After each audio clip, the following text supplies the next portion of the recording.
അടുത്ത ശങ്കുട്ടിദാസ്, ഇപ്പം ഇതിനകത്തുണ്ടായ വേറൊരു പ്രശ്നം എന്ന് പറയുന്നത് 40 വർഷത്തെ ഗ്യാരണ്ടി 2019 ഇത് പോളിഷ് ചെയ്ത് കൊടുക്കുന്ന സമയത്തും 40 വർഷത്തെ ഗ്യാരണ്ടി അതിനുണ്ട് എന്നുള്ളതാണ് വയ്പ്.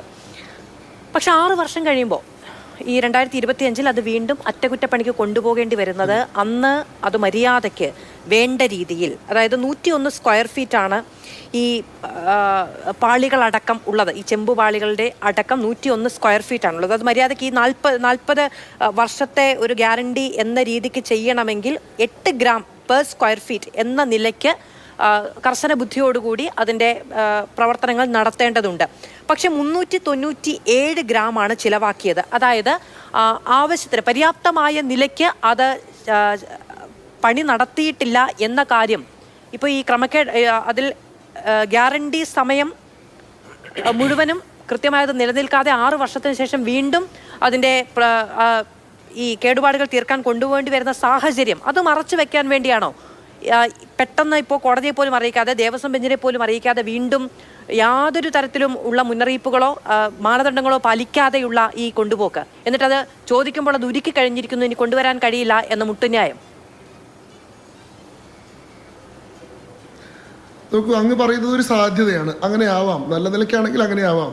പക്ഷെ എനിക്ക് തോന്നുന്നു ഇത്തരത്തിൽ അറ്റകുറ്റപ്പണിക്ക് വേണ്ടി കൊണ്ടുപോയി അത് ഒരുക്കുന്നതിലുള്ള ഒരു സാധ്യത തിരിച്ചറിഞ്ഞുകൊണ്ട് അതിനുള്ളൊരു അവസരം മനസ്സിലാക്കിക്കൊണ്ട് ഇടയ്ക്കിടയ്ക്ക് ഇതാവാലോ എന്ന് ചിന്തിക്കുന്നതും ആവാം എന്നാണ് എനിക്ക് തോന്നുന്നത്. കാരണം നോക്കൂ, ഇവിടുത്തെ ആദ്യത്തെ ഊഴത്തിൽ ഇടതുപക്ഷത്തിൻ്റെ പ്രതിനിധി പറയുന്നത് ഇവിടെ കോടതി ആ കാര്യത്തിൽ ഒരു അന്വേഷണം മാത്രമേ ആവശ്യപ്പെട്ടിട്ടുള്ളൂ, നമ്മൾ പ്രേക്ഷകർക്ക് മനസ്സിൽ മുൻവിധി ഉണ്ടാക്കുന്ന പോലെയൊന്നും ആ കാര്യത്തിൽ സംസാരിക്കരുത്, പിന്നീട് ഇതിൽ സ്പോൺസറായിട്ടുള്ള ആളെ നമ്മൾ സംശയത്തിൻ്റെ നിഴലിൽ നിർത്തരുത്. അദ്ദേഹം മറ്റു ചില കാര്യങ്ങൾ പറയുന്നുണ്ട്, ഞാനത് ഏറ്റെടുത്ത് പറയുന്നില്ലെങ്കിലും അതിലും ചില മെറിറ്റുള്ളതായിട്ടൊക്കെയാണ് അദ്ദേഹം സൂചിപ്പിക്കുന്നത്. എന്നാൽ ഹൈക്കോടതിയുടെ വിധി ഇക്കാര്യത്തിൽ വളരെ കർശനമാണ്. അവിടെ ഒരു ക്രമക്കേട്, ഗുരുതരമായിട്ടുള്ള ക്രമക്കേട് നടന്നിട്ടുണ്ട് എന്ന അർത്ഥശങ്കയ്ക്ക് ഇടയിലാണ് ഹൈക്കോടതി പറഞ്ഞു കഴിഞ്ഞു. എന്നിട്ട് അതിൻ്റെ ഉത്തരവാദിത്തപ്പെട്ട ആളുകളെ നിയമത്തിന് മുന്നിൽ കൊണ്ടുവരാൻ വേണ്ടിയിട്ടാണ് ഇംപീച്ചബിൾ ആയിട്ടുള്ള റെക്കോർഡുള്ള ഒരു ഉദ്യോഗസ്ഥൻ്റെ നേതൃത്വത്തിൽ കൃത്യമായ പഴുതടച്ചൊരു അന്വേഷണം വേണമെന്ന് ബഹുമാനപ്പെട്ട ഹൈക്കോടതി പറയുന്നത്. ഇതിൽ ഈ സ്പോൺസറായിട്ടുള്ള ആളെ പറ്റി പോലും ഇപ്പോൾ ശ്രീമതി മാധു അങ്ങയുടെ ഊഴത്തിൽ ഹൈക്കോടതി പറഞ്ഞ ചില കാര്യങ്ങൾ പറഞ്ഞു. പക്ഷേ അതിലെനിക്ക് തോന്നുന്നു അതിനേക്കാൾ ഗുരുതരമായിട്ടുള്ള ഒരു പരാമർശം ഹൈക്കോടതി നടത്തുന്നുണ്ട്. We are shocked to note that there is a glaring and unexplained reduction of 4.541 kilo from the weight recorded at Sannidhanam. The only competence susceptible to such diminution is the gold cladding itself. This is an alarming discrepancy demanding a detailed inquiry. There is also a possibility that the items entrusted by the 7th respondent were another set of copper plates.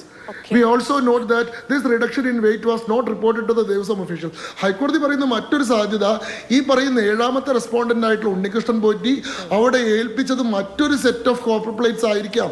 ഇവിടെ നിന്ന് കൊണ്ടുപോയിട്ടുള്ള copper plate അല്ല അവിടെ ഏൽപ്പിച്ചിട്ടുള്ളത്, അത് മറ്റൊരു set of പ്ലേറ്റുകളായിരിക്കാം എന്ന് കോടതി പറയുന്നുണ്ട്. അതായത് അത്രയും ഗുരുതരമായിട്ടുള്ളൊരു തിരിമറി, ഒരു ക്രമക്കേട് അവിടെ ഉണ്ടായിട്ട് പറയുന്നു. പിന്നീട് 3 കാര്യങ്ങൾ കോടതി എണ്ണി പറയുന്നുണ്ട്. ഇതാണ്: these irregularities are of the gravest order, striking at the very core of integrity and transparency that must guide the administration of the temple, such sanctity and public trust.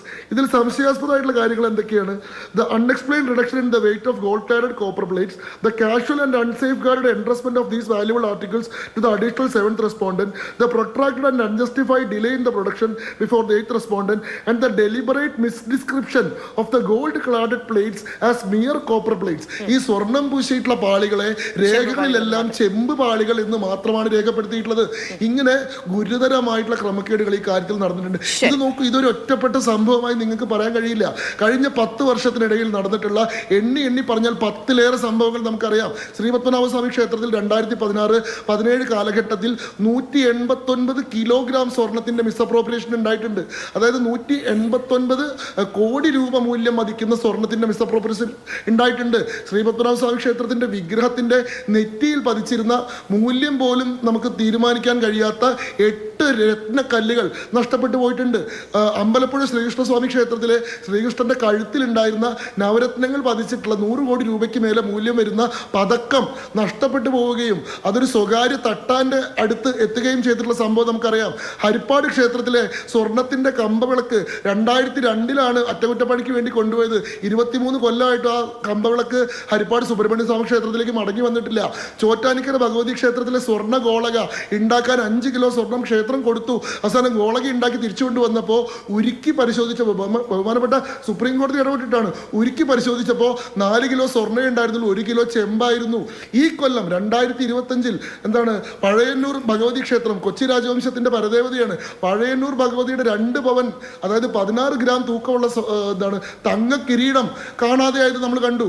ഈ വർഷം തന്നെ പത്മനാഭസ്വാമി ക്ഷേത്രത്തിലെ വാതിലിന് സ്വർണം പൂശാൻ വേണ്ടി കൊണ്ടുവന്നിട്ടുള്ള സ്വർണ്ണ ദണ്ട് ക്ഷേത്രത്തിൽ വെച്ച് നഷ്ടപ്പെടുന്നത് നമ്മൾ കണ്ടു. ഇങ്ങനെ എണ്ണി എണ്ണി പറഞ്ഞു കഴിഞ്ഞാൽ എത്ര കോടി രൂപ മൂല്യം വരുന്ന സ്വർണ്ണാഭരണങ്ങളാണ്, ദേവന്റെ സ്വത്താണ് കഴിഞ്ഞ ഈ വർഷങ്ങൾക്കിടയിൽ ഇത്തരത്തിൽ തിരിമറി നടത്തപ്പെട്ടിട്ടുള്ളത് നമ്മൾ കാണുമ്പോൾ ഈ